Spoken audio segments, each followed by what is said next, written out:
How well do you know yourself? Do you sometimes surprise yourself by the way you react in certain situations? Do you know how to evaluate yourself for self-improvement? Well, in this video, I've got 10 questions that will help you define who you are. You will be surprised to learn that most people know more about others than they know about themselves. A good example is the social media craze that's going on today. You spend most of your time on social media learning about other people. You're always trying to find out what other people are doing. And you are quick to evaluate and to judge others while failing to evaluate and judge yourself. Remember, nothing changes until you change. You really are the master of your fate. You are the captain of your soul. You have created the world around you. You see, we're all walking around in our own little worlds. We created those worlds, but most of the time we aren't aware that we are creating them.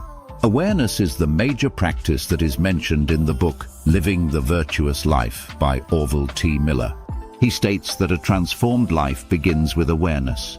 We have relinquished control of our worlds to other people, and we are unaware of the power we possess to change it.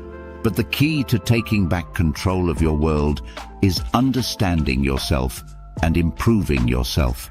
So let's take a few minutes and dive into these questions and find out where you stand. Question number one. What are your core values and how do they guide your decisions? Have you developed a set of core values? Do you have standards for your life? Are there some things that you absolutely will or will not do? Do you have something that you stand for, like religious beliefs? Maybe you have a certain philosophy that you practice. What are your beliefs about humanity and your role in it? There is a saying that if you don't know what you stand for, you will fall for anything.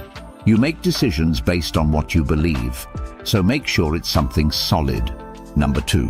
What are your strengths and how do you use them in your daily life? Have you taken time to study your strengths? Do you know what they are? What have people told you about your strengths? Can you take a piece of paper and write 5 strengths that you have? How have they served you in the past? You must learn to harness them and improve upon them for the maximum advantage in your life. Number 3. Do you recognize your weaknesses? What are your weaknesses and what are you doing to improve them? Often we don't recognize them ourselves, but others can. Be honest with yourself when you evaluate your weaknesses. We don't like to look at them. We run from them and try to hide them from others. However, you only succeed in hiding them from yourself. You must learn where you are weak. You are not alone. Everyone has some form of weakness. But the power is in knowing them and turning them into strengths. Number 4. What activities or situations make you feel most alive and fulfilled? Observe yourself when involved in activities or relationships. What do you most enjoy? Are you better alone or with others? Do you prefer a crowd or just a few people? What would you do for fun if you could do it all the time? Do you have or need a hobby? What floats your boat? Find out what gives you joy and do it. Number 5. What drains your energy and how do you address it? That one is pretty easy to discover. However, you must include people because they can be the number 1 energy drainer. Notice how you feel around people. There are some people that you're around and you just seem exhausted when you finish the interaction. Are there activities that are draining your energy? Your energy needs to be put mostly towards developing the life you want for yourself. Another thing to notice is how you feel after you get off of social media. Are you drained? Protect your energy, because it's a valuable asset to your performance. Number 6. What are your short-term and long-term goals? You would be surprised at the number of people who never set goals for their life. Are you one of them?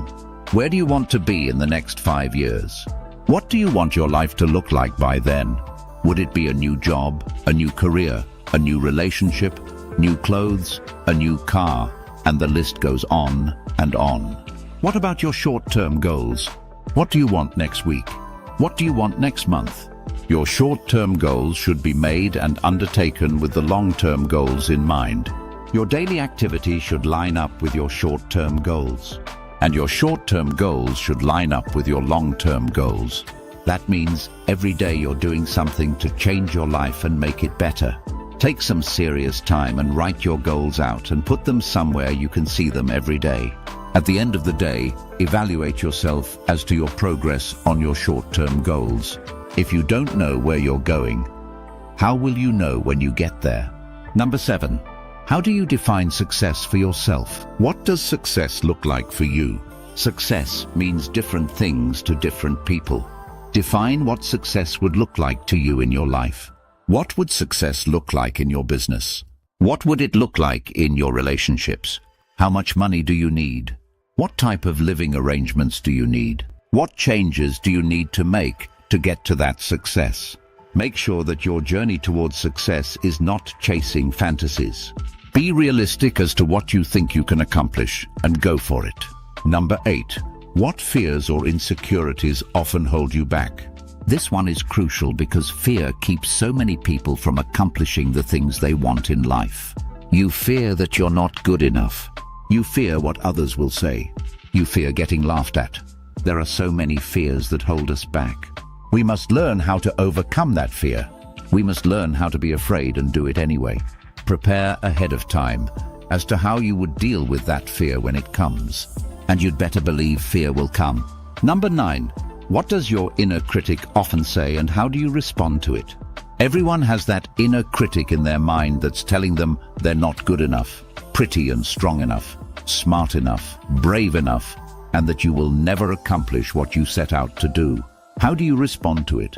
What do you say to yourself to challenge the inner critic? Do you stand up to it, or do you just shrink and let it become the dictator of your life? Self-talk is one of the most important things that you can do. You are constantly talking to yourself, but what are you saying? You've got to learn to be brave and to stand up to that inner critic. And finally, number 10. How do you react to failure or setbacks? Failure or setbacks will define you. How you react during the setback and how quickly you bounce back will show you and others what you're made of. When you are going through difficulties, lift your head, straighten your back, and keep your eyes on the gold. You can't keep a good man down. A righteous man will fall 7 times but get back up again. So get up and wipe the tears from your eyes and show the world what you're made of. Once you have worked through these 10 questions and have gotten a better understanding of yourself, you will become unstoppable. Thanks for watching this channel. Please subscribe and share it with someone that may want to hear. And go out and maximize your life.